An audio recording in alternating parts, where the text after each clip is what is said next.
The mighty army of Babylon conquers Jerusalem. Among the captives are 4 young men, Daniel, Hananiah, Mishael, and Azariah, noble, intelligent, and faithful to God. They are taken far from home to serve in the palace of King Nebuchadnezzar. In Babylon, they receive new names: Belteshazzar, Shadrach, Meshach, and Abednego. They are trained to serve the king, surrounded by idols and luxury, yet their hearts remain pure before God. When the king's royal meals and wine are served, Daniel and his friends refuse to eat them, choosing vegetables and water instead. They trust that God's way is better than the king's riches. After 10 days, they appear stronger and healthier than all others.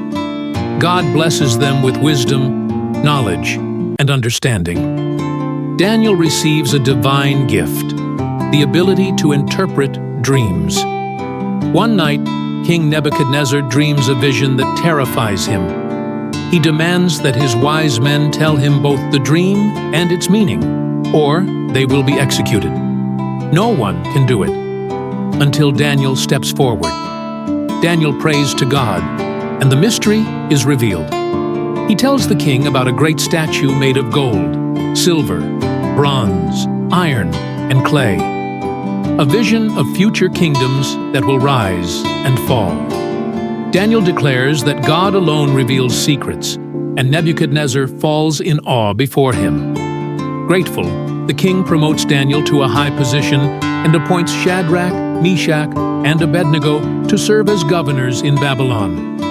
Their faith in God brings them honor, but greater tests are yet to come. Nebuchadnezzar, filled with pride, builds a golden statue 90 feet tall and commands all people to bow before it when the music plays. Anyone who refuses will be thrown into a blazing furnace. The royal trumpets echo across the land. Thousands fall to their knees before the golden statue, the music filling the air with fear and submission. But 3 men remain standing: Shadrach, Meshach, and Abednego. Their hearts are calm, their faith unshaken.